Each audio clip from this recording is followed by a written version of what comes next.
recorded live at 4ZZZ Studios, Meanjin, Brisbane. On 102.1 FM. And broadcast across Australia on the Community Radio Network. You're listening to Zed Games. Zed Games brings you the best in gaming news, reviews, community and culture. Want to reach out? Share your hot take? Or do you just want to share your favourite game? Find us on socials at ZED Games AU.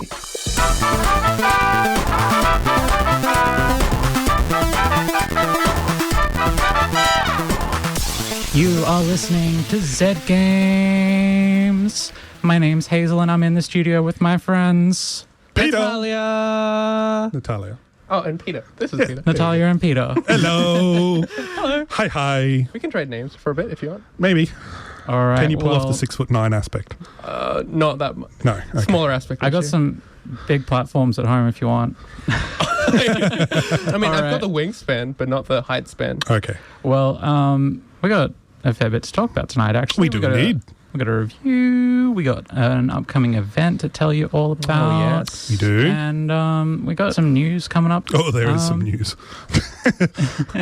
But before we get into everything, how are you, Natalia? I'm doing pretty good. It's been a bit of a playing a lot of things that I can't talk about yet, but it's been a very fun week and ahead of said events, let's just say, and mostly sleeping, because that's a nice thing to do sometimes. What about you, Peter? How you been? It's been a little while since I was last on. It had its ups and downs and good games and bad games sort of idea. Got into Final Fantasy 14 again and Enshrouded. God, I love that game every time it gets a new update. The latest one has completely overhauled all the combat and I cannot play it. I have to learn how to fight things again. My giant hammer doesn't just wreck everything around me. Have you considered making friends with them instead? That doesn't happen. But I have done customized my world. Everything dies in one hit, but there is now about 40 times the amount of enemies around you. So you literally get swarmed. It's Peter, fantastic. have you tried making friends? Not with the main enemies. When you get one of the abilities up the ranger branching of the web thing that you can customize and upgrade, you can call in the hooker or something like that. Big giant owlbear looking things. I see. Have you unlocked the holding their hand ability? No. I heard if you put enough spec points into it, you can hug them even. Don't think that's in the latest one. That's in the road. That's on the roadmap. That's on the road. Yeah, that might be a mod.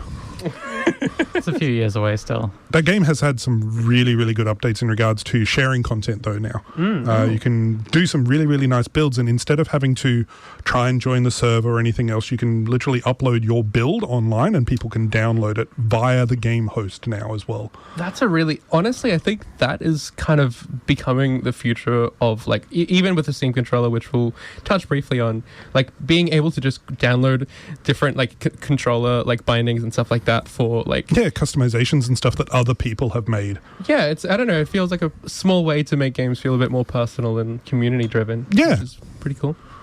Every single time I open a game, the very first thing I do is, like, go to the settings and just change everything. Yep. I'm so particular. I mean, look, right now I'm playing through Kingdom Come Deliverance, and one of the first things I did was I went to Nexus Mods and I downloaded just like a bunch of different things. So like it's a notoriously, like, it's very much trying to replicate like medieval, like, Europe, you know, and going to the extents that many other games don't go to in regards of, like, you know, there is a hunger meter that you have to eat every day, and you have to sleep, and you have to sharpen your weapons, and you have to do all this kind of stuff. And I'm like, I want to go even more.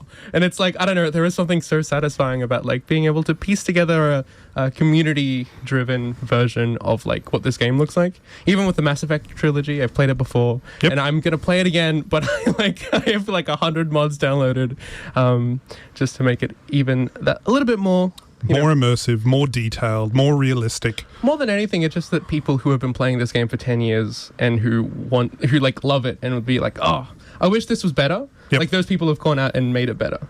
So, here's a good question then.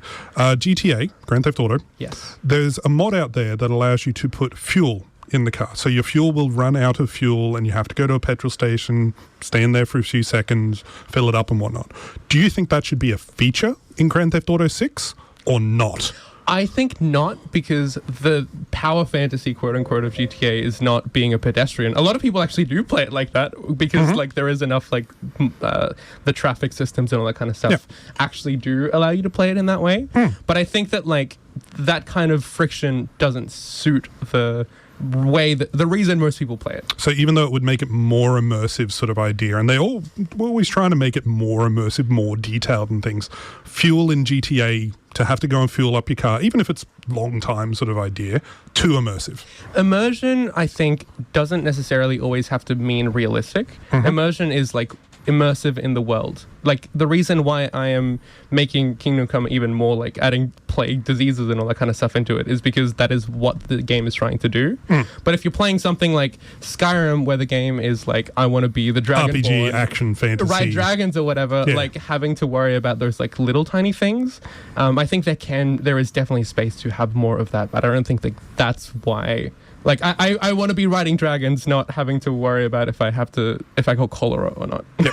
Riding dragons and slaying maidens, those two. No! I want to do other nice things to maidens. I don't want to slay them. So I just had the idea pop into my head while you were talking that you could make a mod for GTA where you do actually have limited fuel in your car. Oh, it already you have exists. to fill it up constantly, but it's tied to real world petrol prices. I would no doubt believe that already exists because GTA has a pretty decent roleplay community where you actually live in the world and drive around, and they have required mods on private servers and things that make you have to go and fill up your car. So it does already exist. I don't know whether it's tied to real world petrol prices or whatnot, but some people like that sort of stuff. Do you think there are GTA Online servers out there where people are just sort of role-playing a boring suburban life? Oh, 100%. Oh, yeah. You have no idea. Like, a lot of people even play Red Dead Redemption that way, where it's just like, there is online version of that, and people are just like, out and about, making a little camp, making a little like... I remember reading about a game at some point sort of idea where it detected what locale you were in, not your specific location, but your locale. So like Greater Brisbane, Toowoomba, Southeast Queensland, whatever it happens to be. And it would read the weather data of the local area and then change the weather in the game based on that. So if it was raining outside, it would be raining in the game. If it was sunny outside, it would be sunny. Things like that. That actually does sound like a really, like, it's a small thing and you really don't need it. But I think in terms of like making, I don't know, like it is always cool when it's like, when you're playing a game and it's like, oh, it says it's 2 a.m. Oh, it's actually 2 a.m. Oops. Oh, hey, it's real world server time versus looks out the window. Real world time versus server time. Yeah. All It doesn't match up. All fun and games until the nuke goes off in the game. Yeah. Oh God. All right. Well, on that note.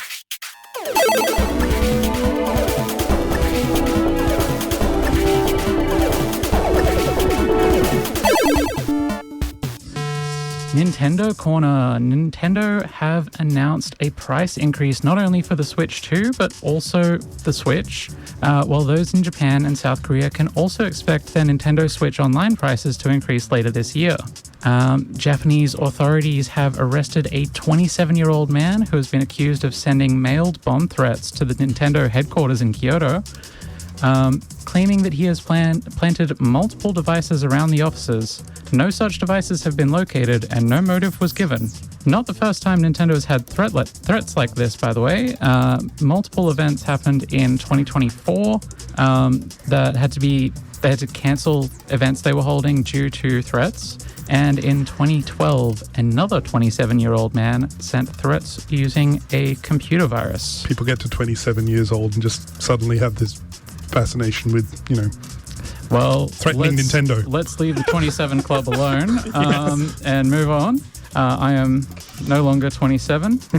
We're safe. We're safe. Nobody here is 27 years old. No, and finally, for our little Nintendo roundup, we've got veteran game designer and director Takashi Tezuka will be leaving Nintendo in late June after working with them since 1984. He played a key part in Super Mario Bros., The Legend of Zelda series, Pikmin, and Animal Crossing. Yeah, been around for a while. Industry vet. Yeah. All right. Congratulations. Natalia? The Subnautica has leaked. Early access Subnautica 2 is the latest game to be leaked days before launch, following Forza Horizon 6 and Lego Batman Legacy of the Dark Knight. It is not known how it was leaked, but Unknown Worlds released a statement saying, quote, "These builds are incomplete development versions. Files distributed through unofficial channels cannot be verified for safety or stability. The complete Subnautica 2 early access experience, including multiplayer support, will be delivered exclusively through official builds on our partner platforms." It is... I mean, this kind of stuff happens all the time. Like, even like, what was the Wolverine game and stuff got leaked years before it was even announced. Yeah. The new Avatar movie thing. Yep. Yeah. I hate using the phrase leak and Subnautica in the same sentence. Yeah. It just makes me picture like drowning in a submarine. Yeah, I wonder if it's going to be a feature in the game leaks. I will say it is interesting given, I urge you to go look at this later, but Subnautica 2 has had a very rocky launch, including like multiple lawsuits around like questions whether it would actually ever launch. Exactly. So at least we get it, and we get it even slightly earlier. But wait till it comes out. Wait till it comes out. That being said, another treasure hunt. Ubisoft have teamed up with Unsolved Hunts to launch a real-world treasure hunt for 482,751 AUD worth of gold coins, and a crystal skull worth $206,893 to tie into the launch of Assassin's Creed Black Flag Resynced. To take part, hunters will need to purchase a pack of clues starting at 55 AUD for the digital pack. The puzzles are entirely remote, and you don't need to have played Assassin's Creed to crack the clues. They anticipate the hunt taking 2 to 5 years, and it starts in November. They monetized an ARG. Yeah, there is a puzzle available which, if you solve, you go into the draw to win a clue pack for free. What? Yeah, I mean, it's an interesting philosophy. Interesting is one way to put it. You know, I mean, from what I've seen of Unsolved Hunts sort of idea, they do sort of do some pretty interesting, you know, ARG sort of stuff. So, you know, Ubisoft teaming up with them, good business idea sort of idea. Making them that expensive for just a clue pack. I am flabbergasted. I don't know if 55 is Australian or US. That's Australian. It's $39.99. These better be some good USD. puzzles. They better be. Oh my! I'm actually flabbergasted. Well, considering they're saying 2 to 5 years for the hunt to be completed, that's a long time. That's hectic. I bet you the internet will solve it in a week. Really quick, I will move on. But just the fact that most ARGs are built on the thing of community building, you know, like people like solve it together. Yep. The fact that this entirely makes it like everyone in their own corner quiet, which kind of kills the whole appeal and also the structure of an ARG. Yep. Good luck to them. Good luck to everybody that wants to participate. All right, moving on to the news nibbles for today. We've got the Steam controller. It is a new controller released by Steam 10 years after their initial release, and they've got an Easter egg with a chance of when you drop your controller, it will play the infamous Wilhelm scream sound. That's the one. Also worth noting, the controller does not have speakers unlike the PlayStation one. That is entirely done through the haptics. Oh my god. Yep. Yeah, so when you drop, like, it's not just a speaker, it's vibrating in your hand to create that, like... or not in your hands. Or not if in you're your dropping hands. it. Or throwing it at the TV. Wow. Yep. I expect to see the Still Alive being played through that, and I will update you on the show as soon as we hear it, because that's going to happen. Full detection just plays, I'm still alive. All right, and our last news nibble. A man has been sentenced to 6 years in prison after being found in possession of meth, cocaine, and heroin, with the meth pills being shaped like Mario, known from Super Mario Brothers. I don't know of any other Mario in video games that's so famous that you'd be able to recognize his head as, you know, a meth pill. All I have to say is, it wasn't mushrooms. Yeah. Well, you know what? We can't get into this. Moving on to our upcoming games. Peter, Indeed. take Upcoming it away. games. May 14th, we have A Dark Light Survivor for the PC, Outbound for the PS5, Nintendo Switch and Nintendo Switch 2, Subnautica 2 Early Access for PC and the Xbox Series X and S. May 15th, Underling Uprising for PC, The Caribou Trail for PC, and Clifford for PC. May 19th, Forza Horizon 6 for PC and Xbox Series X and S. Darksiders War Mastered Edition for the PS5 and Xbox Series X and S, Farming Simulator 26 for Switch, iOS, Android. May 20th, Thick as Thieves for PC, Hotel Architecture for PC, Cyvaria 3 for PS5, PC, Nintendo Switch 2 and Xbox Series X and S. And finally, May 21st, Schrodinger's Cat Burglar on PC. Get it, download it. It's from a Brisbane dev. Support him. He's awesome. It's also a really awesome game. Yeah. The cat may or may not be alive. Well, that's true until you play it. Yes. One more thing I want to flag as well is that on June 7th will be just as part of like the whole like Games Week celebration, there will be a small showcase called the Frosty Games Festival, which is entirely Australian independent games, and there are a couple of Brisbane devs as well. So keep an eye out there. You will see plenty of cool stuff. They just announced the date, which is going to be June 7th at 8 a.m. Awesome. And we've got another event to talk about later on in the show, but Yes, for we now, do. that's all this week in gaming news. You are listening to Zed Games. And Peter, I think you got something for us? I do indeed. I Is believe I it- have a little lengthy review. Whoa.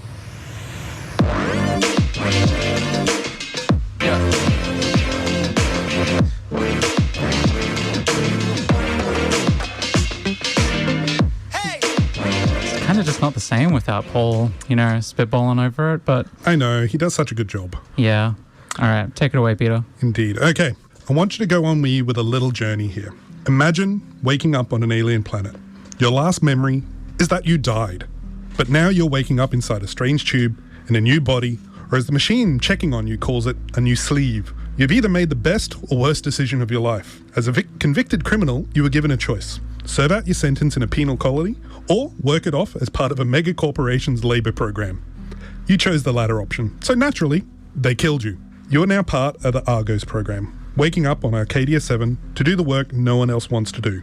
From above, the planet probably looks pretty incredible. Strange colours, wide open land, resources everywhere, and maybe even the promise of a fresh start for you. Then you actually get here, and it feels a little different. You've been sent to mine, build, survive, and send resources back to people who clearly care more about production than your safety. The planet is harsh, the wildlife is angry, and the star in the sky, Rapture, is not just there to look pretty. Every so often, it releases solar flares that tear across the planet, shutting down your factory productions until they pass and scorching the landscape. A strong reminder that even when you're starting to get comfortable, Arcadia 7 still has ways to ruin your day. That opening is what pulled me into StarRupture. It has that classic sci-fi setup of being dropped somewhere dangerous with a few tools and a bad situation, but then it starts mixing factory building, survival, shooting, and a tower defense into that loop. At its core, StarRupture feels like someone took Satisfactory and made just existing on the planet more dangerous. You gather resources, you build your machines, connect power lines, power everything, and slowly turn a hostile planet into something that at least looks like you know what you're doing. The factory side is where I had the most fun. There is always something satisfying about starting with almost nothing and slowly building up to a base through automation. One machine turns into two turns into a production chain, then suddenly you are standing in the middle of a messy metal disaster thinking, okay, I can fix this, I just need one more machine. And that is where these games get dangerous, because one more machine becomes one more resource run, then one more upgrade, and you're suddenly wondering why the sun is coming up. Exploration also plays a very big role. Arcadia 7 feels like a real place. Strange terrain, weird creatures, useful resources, and enough danger to make leaving your base feel risky. There is also a sense that the world has history to it as well, even if you are mostly there to exploit its resources to ship back to corporate office. Combat is decent and helps the world feel alive. The alien creatures are not just background decoration, they ambush you while you're exploring, and if you spend too long focused on factory, they will come and start attacking your production facilities. The shooting is not the strongest part of the game, but it gives you your factory loop a real bit of tension. You're not just building because numbers need to go up, you're building because your base has to survive. And you need better equipment and defenses to do so. This is also where StarRupture may not work for everyone though. The game is trying to be many things at once. If you only want a calm automation game, the combat and survival might get in the way. If you only want a survival shooter, the factory systems might feel like too much planning. If you like both, there is a good chance that this will grab you. StarRupture is still in early access, and it definitely does feel like it. Some systems could be explained better, and a few parts feel like the game just expects you to work it out. One example was I unlocked a drone camera so I could use for building. The game told me to press C to use it, but it did not explain that I had to open the build menu, select something to build first, and then once I had that as an option to build, then I could press C to open the tab and then use it from that point onwards. But I had to check online to figure out what the hell was actually going on and why I couldn't just press C to use it. Building itself can also feel clunky at times as well, and there were moments where I felt like I was fighting the tools more than just the planet and the creatures on it. Visually, Arcadia 7 has a strong feel, strange, hostile, and beautiful all at once. The sound design works to sell the atmosphere too. Machines, creatures, and music all sell the feeling of being alone somewhere you probably shouldn't be. The music sits in the background, but I liked it. It gave me a bit of a Mass Effect feeling of being on the frontier and alone. So, I would probably recommend this to anybody that does enjoy factory games and probably wants a little bit more danger in it. It's worth a look. If you like survival games but want more building and planning, there is something there as well. If you want something that is polished though, it might be worthwhile waiting just a little longer to see what they do with it before final release. Right now, StarRupture feels like your first base in a factory automation game. It's messy, unstable, full of spaghetti, not quite working efficiently yet, but something is exciting there that makes you want to keep building, keep fixing, and keep pushing further out into the world. StarRupture is currently available on PC through Steam Early Access, and it also does have multiplayer support as well, which I would have loved to have tried with a friend, see how that went sort of idea as well. But yeah, that was StarRupture, released by Creepy Jar. Yeah, they had another successful game before that one, didn't they? They did. I cannot remember the name of them. That's it. Yep. Yeah. That's correct. And it's kind of been interesting to see this genre, I guess. I feel like I saw the beginning of it so many years ago. Like the sort of survival automation factory thing. Yeah, Factorio was kind of the first big one, but it was definitely the top-down build your factory. Sure, there was alien bugs, a kind of upgraded sort of idea. Then, started branching out into Satisfactory, and now... Even Palworld had some of that, right? Like, the whole premise was, like, what if Pokemon... Yeah, it could help you automate things and whatnot. Put them into labor in your factories. Yeah. It's automation, there is a lot more automation games. I reviewed one last year, absolutely. Oddsparks and whatnot. That was cute and adorable, and that would definitely be my pick for a first factory game for most people. Plus, it had a weird fantasy, cozy feel to it as well. It's just interesting to see, like, the beginnings of a genre so many years ago, and now getting to the point where it's like crowded and it's starting to sort of infest everything. Yeah.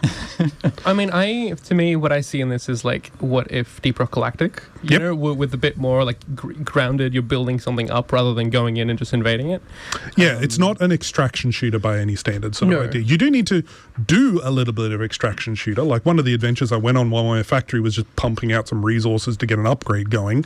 I went out and explored the world. It has history. Like you can go to abandoned settlements of people that have come before, and usually there's a lot of bugs in those environments, but you can read logs. You can find dead bodies that have personal items on them. Most of the time you just take them back and turn it in for what they refer to as war bond credits to upgrade your weapons and stuff. But it kind of definitely gives a little bit more personality and that history to the world, that this is a hostile place. They send people here to try and get stuff out of it, but they don't always succeed. When you say you find bugs there, you mean bug enemies, right? Not bugs and bug enemies. There's very much a feel of the smaller Zerg things at this point, the explodey bluish sort of ones and Zerglings and that kind of sort of idea. I'm about 20 hours into the game, and there is a lot more content for me to explore. But yeah, I'm expecting bugs to get more dangerous, especially as I push out and expand the bases and sort of idea. So yeah. All right. Well, that is StarRupture by developer Creepy Jar.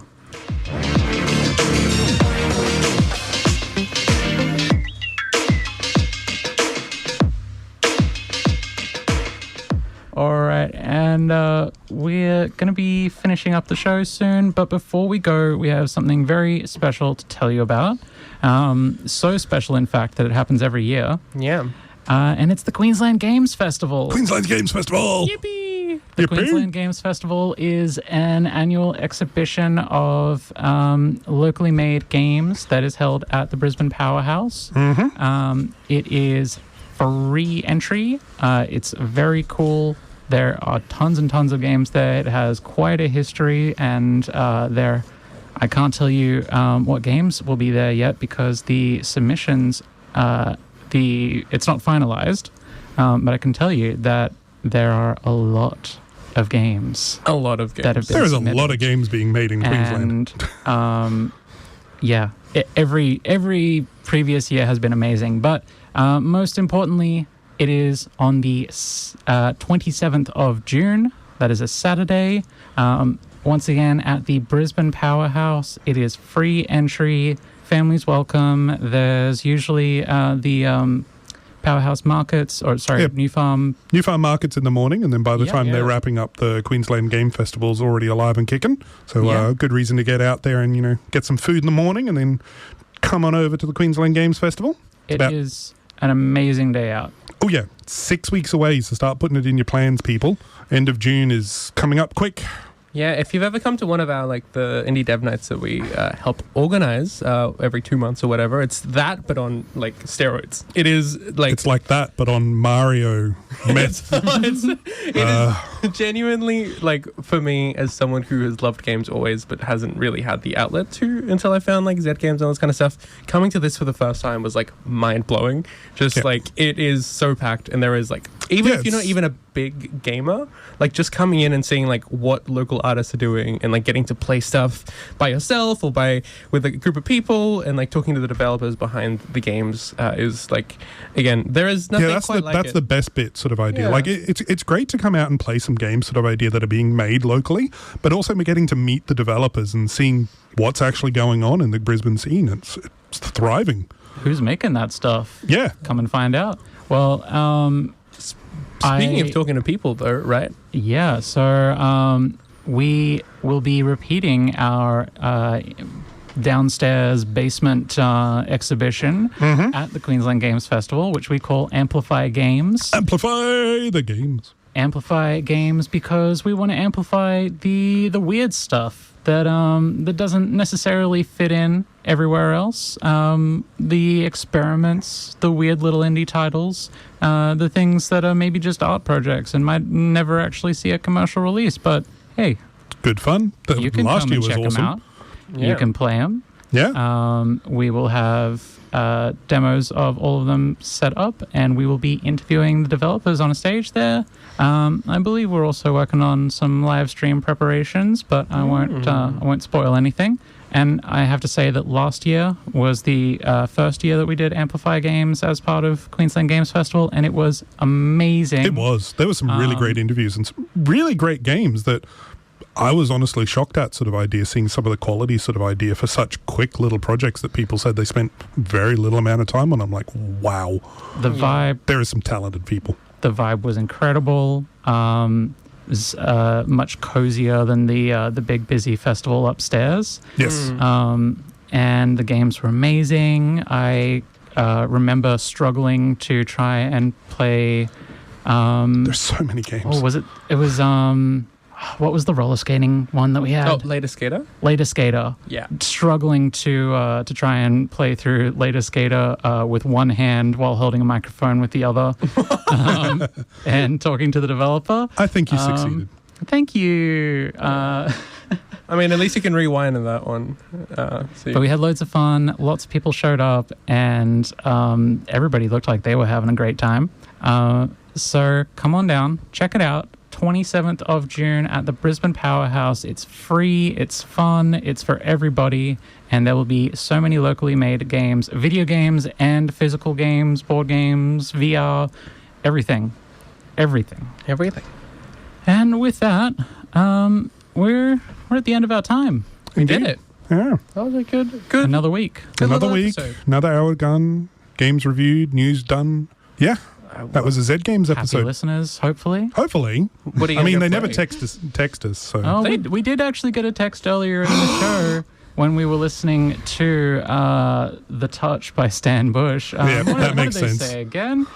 It was just awesome with a heart from Jack. Thank you, Jack. All right. Well, we'll be back next week. Thank you so much for listening to Zed Games. We love you. Good night. Good night. Goodbye. Have a good one. Yeah. Play video games. Love them. Thanks for listening to Zed Games. If you'd like to listen to more, you can find us on the Community Radio Plus app. Or find us on socials at ZED Games AU. See you next time.